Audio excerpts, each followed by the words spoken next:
Top of the morning, everybody. Welcome to another Message from the Streets. Had a pretty interesting topic.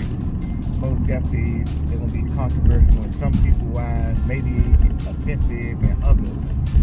You know, when I was younger, and you know, they got like a book circuit, and there's some books that they always suggest that you read by various authors when you're trying to find your way out of the matrix of this Western society.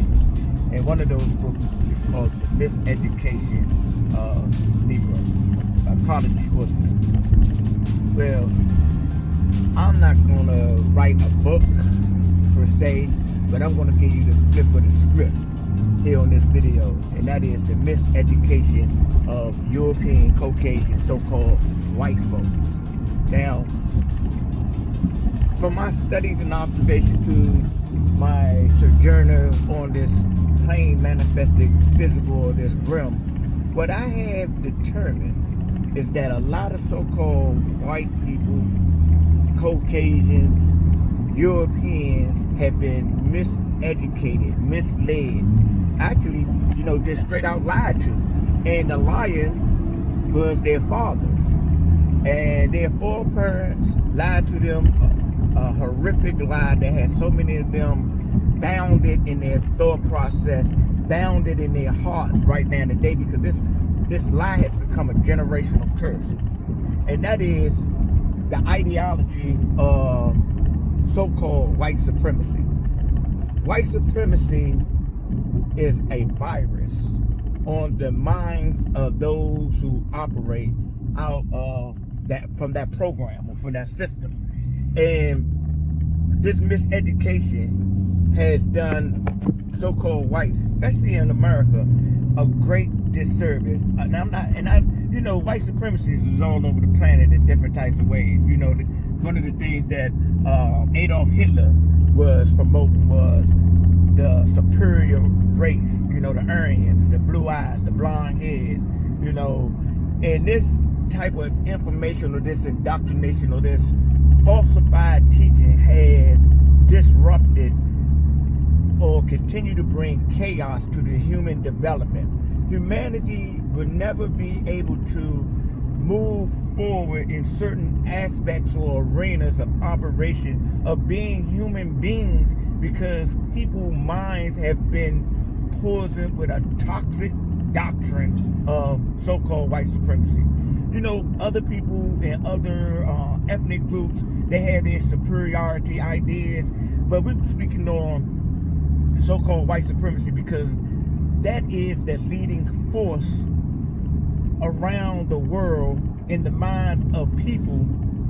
You know, that is a distortion of what is really going on. And that's what's really going on, is that we're supposed to be moving for self-improvement, self-perfection, and the frequencies of love. So this white supremacy ideology, you know, they say, I heard some people that advocated, because I listen to people, I listen to the KKK, I listen to the Proud Boys, and any militia group that have this pride about themselves. And I'm not saying that they shouldn't have pride about themselves, but to have pride about yourself and to downrate others or to slander others or to be aggressive against others because of the difference in your in the vessel that we operate on this plane manifested physical, you know, because of the lack of melanin.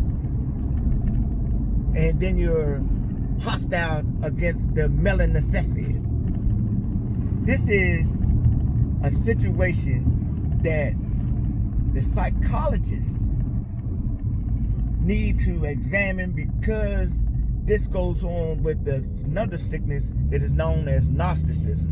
When you think that you're great and you're superior and you're the supreme being on this planet, on the outside of everything and all other people, because of what you see in the mirror, your reflection.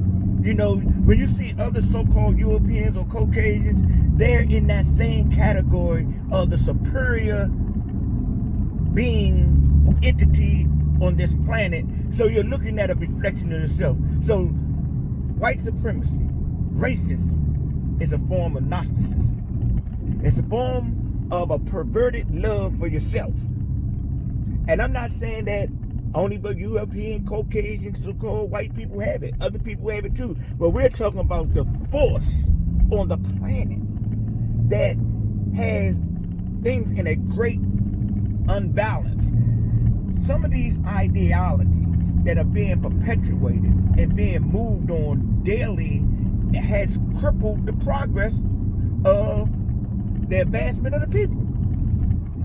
And we got the miseducation of the so-called white folks at the very core of this sickness. Some people would say, well, they don't agree with what I'm saying. The thing about, truth and reality, you don't have to agree with it. It's going to be regardless. We can look around and we can have surveys. We can talk to people all over the United States, from the south to the north, the east, and the west. You're going to find groups of people that have this idea that they are better than other people because of the lies of their forefathers and indoctrination. An actual tool that was used from a psychological perspective to give the people some type of worth, when in their motherland that these same people were oppressed by the same people that run the government today, as far as the bloodline, as far as the DNA, as far as the reptilians, as far as the Nakash, as far as the fallen ones, as far as the cruel taskmasters and overlords. So these overlords came up with an idea. We would set these people against these people, and then this would bring a certain amount of static amongst the people, so the unity would never come about. So as long as these people feel that they have these differences, and these differences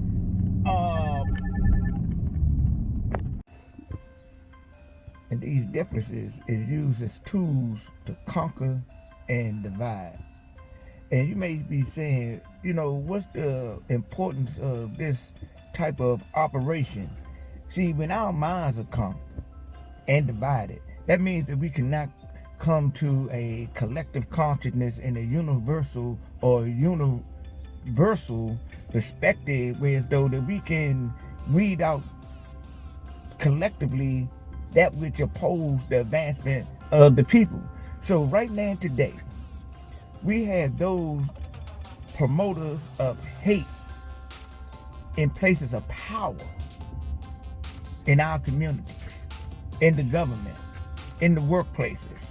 And these people with this toxic state of mind are in control of a lot of the aspects of our operations. They have authority over us.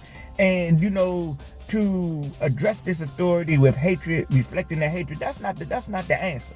Because that's saying that, we're going to become sick because they're sick. And a lot of people feel that way. You know what? There's only one way to handle this situation, and we got to give them what they gave us. Well, you know what? I think that if that's your decision, that's what you do. But I know for me that I'm not operating like that.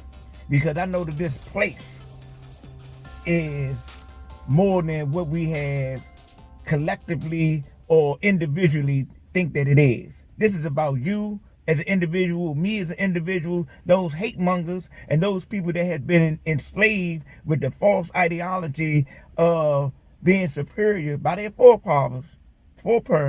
They're in prison.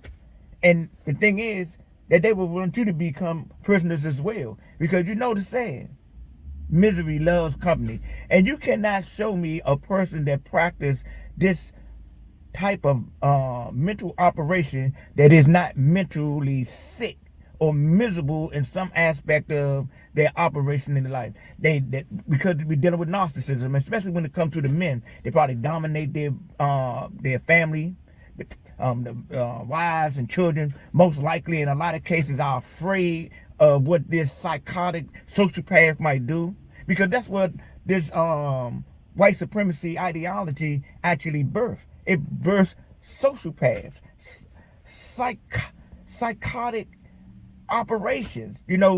People will just go and run up in a church and shoot all the people or blow a church up or run over people. You know, do things that are not necessarily considered to be sane things. You know, I could continue to talk on this topic, but I'm going to bring it to a closure. I just want to give you a brief perspective of the miseducation of white folks.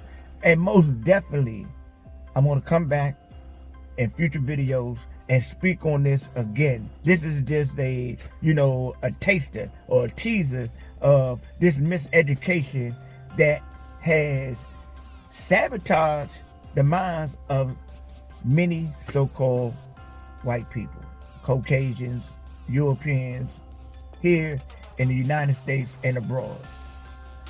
Ladies and gentlemen, I bring you this message in love, and I leave you this message in peace. Mental elevation is a way of life. Self-improvement is a way of life. And regardless of what anybody ever tell you, love is the chief energy that is accessible to the minds of humanity on this plane, manifested physical. Peace.